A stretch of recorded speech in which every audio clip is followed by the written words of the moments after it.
አሰላሙ አለይኩም ወራህመቱላህ። ለቻናሉ አዲስ ለሆናችሁ በሙሉ ሰብስክራይብ በማድረግ የቻናሉን ቤተሰብ እንድትሆኑ በአክብሮት እንጋብዛለን።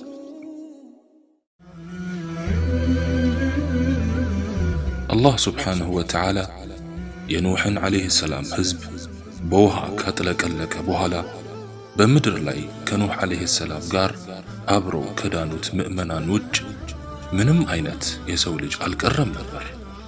ይህ በእንዲህ እንዳለ ኑሕ ዓለይሂ ሰላምና በዘመኑ የነበሩት ሰዎች ከሞቱ በኋላ አንዱ አንዱን ሲተካ ምድር ዳግም በሰዎች ትሞላ ጀመር። ያ ዘመን ካለፈ በኋላ የነበሩ ሕዝቦችም ማንም አምልኮ ከማያውቀው በላይ ጣዖትን ማምለክ ተያያዙት። የሕዝቡ መለያ ስማቸውም ዓድ ይባላል። በመጀመሪያ የዓድን ሕዝቦች ላስተዋውቃችሁ። የዓድ ሕዝቦች በዓረቢያ ምድር በየመን ግዛት አሕቃፍ በሚባል አካባቢ ኢረም በተባለች ከተማ የሚኖሩ በጣም ትላልቅ ቁመና ያላቸው ሕዝቦች ሲሆኑ አላህ ስፍር ቁጥር የሌለው የጸጋ አይነት ያትረፈረፈባቸው ሕዝቦች ናቸው። ከጸጋዎቻቸውም የሚኖሩበት ምድር በጣም ለቡቃያ አመቺና ለም አፈር ያለበት አካባቢ ነው። ሰውነታቸውም በጣም ግዙፎችና ረዣዥሞች ነበሩ። ከሰውነታቸው መግዘፍ የተነሳ አንድን የቴምር ዘንባባ በሁለት ጣታቸው ይነቅሉ ነበር። ነገር ግን አላህ ለዋለላቸው እንዲህ አይነት ኒዕማ ምላሻቸው ምስጋና ሳይሆን ድንበር ያለፈ አመጽና መኩራራት ነበር። የኑሕ ሕዝቦች ያደርጉት የነበረውን የጣዖት አምልኮ አሟሙቀው ጀመሩት። ያም አላንስ ብሏቸው ምድርን በተለያዩ የወንጀል አይነቶች ይሞሏትም ጀመር። ነገር ግን ለቅጣት የማይቸኩለው አላህ በእዝነት አዘል ጥበቡ ከመጥፎ ከልክሎ ወደ መልካም የሚመራቸውን ሁድ የተባለውን መልእክተኛ ከመካከላቸው ላከላቸው። ሁድ ዓለይሂ ሰላም መልካም፣ ቁጥብ፣ የተረጋጉና አንደበተ ርቱዕና አረብኛ ቋንቋን ለመጀመሪያ ጊዜ የተናገሩ ሰው ናቸው። አላህም እሳቸውን ወደ ሕዝባቸው በመሄድ የጌታቸውን ተልእኮ እንዲያደርሱ አዘዛቸው። ሁድም ዓለይሂ ሰላም የጌታቸውን ትእዛዝ በመቀበል ወደ ሕዝባቸው ሄደው እኔ ከጌታችሁ የተላኩ ነቢይ ስሆን በዚህ ዓለምም አላህ የሚባል ጌታ አለ፣ ከሱ ሌላ አምላክ የለም። እነዚህ ከተለያዩ ድንጋይና እንጨት ጠርባችሁ የምታመልኳቸው ጣዖታት መጥቀምም መጉዳትም የማይችሉ ደካማ ሲሆኑ ከናንተ ጥበቃን ይሻሉ እንጂ ራሳቸውንም አይጠብቁም። እኔን የታዘዘኝ ከሞት በኋላ ጀነት ይገባል፣ እኔንም ያስተባበለኝ ጀሃነም መቀመጫው ስትሆን መቀመጫነቷስ ምንኛ ከፋ ብለው ማስጠንቀቅ ጀመሩ። እነሱም ነቢያቸው በሚናገረው ግራ በመጋባት እንዴት ነው አማልክቶቻችንን ትተን አንድን ፈጣሪ ብቻ ምንገዛው? ይህ ሰውዬ ምን አይነት ቂልነት ነው ይዞብን የመጣው ይሉ ነበር። ሁድ ዓለይሂ ሰላም ሕዝቦቹ የሚያሳዩት የመልስ ምት ለቅጽበት እንኳን ተስፋ አላስቆረጣቸውም ነበር። ይልቁኑ እኔ ከናንተ ዘንድ የፈጣሪያችሁን ጥሪ ለማድረስ ከመካከላችሁ የተመረጥኩ ሲሆን የተላኩበትንም ተልእኮ ያለ መሰላቸት በተደጋጋሚ ወደ እናንተ አደርሳለሁ። እስቲ ፀሐይንና ጨረቃን ተመልከቱ። ማን ነው የሚያፈራርቃቸው?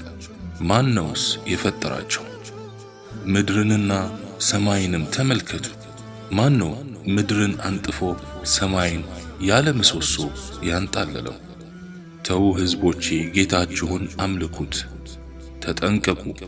እናንተ ከሞታችሁ በኋላ ትቀሰቀሱና በሰራችሁት ትተሳሰባላችሁ። መልካም የሰራ ለነፍሱ ነው፣ መጥፎ የሰራም ከከሳሪዎችም ይሆናል እያሉ ይጠሯቸው ነበር። ይህን የነቢያቸውን ጥሪ በሰሙ ጊዜ ይህን ሰው ከአማልክቶቻችን አንዱ በመጥፎ ተመልክቶታል በማለትም ይተቹት ጀመር። አንዳንዴም ይሄ ሂሳብ ጀነት ጀሃነም መቀስቀስ ምናምን እምትለውን ምን ማለት ነው እያሉም ይከራከሩታል። የዓድ ህዝቦችም በምድር ላይ ያለ አግባብ ኮሩ። ከኛ ይበልጥ በኃይል ብርቱ ማን ነው አሉም። ያ የፈጠራቸው አላህ እርሱ በኃይል ከነርሱ ይበልጥ የበረታ መሆኑን አያዩምን? በተአምራታችንም ይክዱ ነበር። ሱረቱ ፉስለት። ሁድ ዓለይሂ ሰላም የህዝቡ ሁኔታ ተስፋ ሲያስቆርጠው እናንተ ከምትሰሩት ሁሉ እኔ ነፃ መሆኔን ምስካሪ ሁኑ እያለ የሱን ጥሪ ባለመቀበላቸው በዱንያ የሚወርድባቸውንም ቅጣት ያበሰራቸውን ጀመር። እነሱም ምንድነው ዝም ብለህ ቅጣት እያልክ የምታስፈራራን?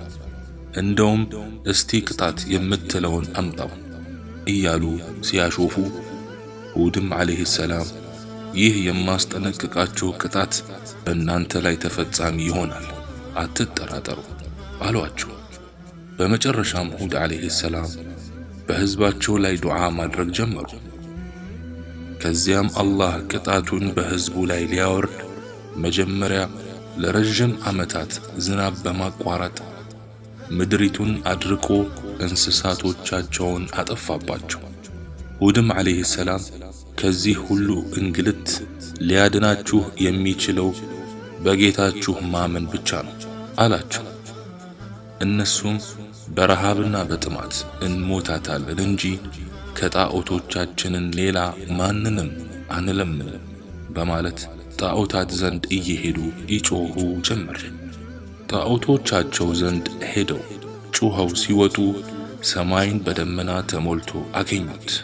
በጣምም ተደሰቱ። አማልክቱ ጸሎታቸውንም እንደሰሙ አመኑ።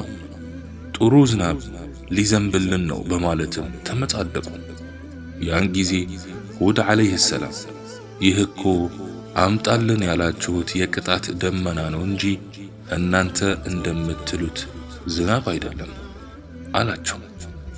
ከዚያም ከፍተኛ ጉልበት ያለው ንፋስ ከተማቸውን ያናውጥላቸው ጀመር። ቀስ በቀስ ንፋሱ አስፈሪ ድምፅን እየቀላቀለ በከፍተኛ ጩኸት ህዝቡን ወደ ሰማይ ማፈናጠር ጀመረ። በዚህ ሁኔታ ለ7 ሌሊቶችና ለ8 ቀናት ያህል ንፋሱ ዘለቀ። በእነዚያ የቅጣት ቀናት ሰውም እንስሳትም ምንም አይነት ፍጥረት አልቀረም ነበር። በሁድ ዓለይሂ ሰላም ያመኑት ምዕመናን ሲቀሩ ሁሉም የመቅሰፍቱ ሰለባ ሆኑ። አላህ በሰማነው የምንጠቀም ያድርገን። ወሰላሙ አለይኩም ወረሕመቱላህ ወበረካቱሁ።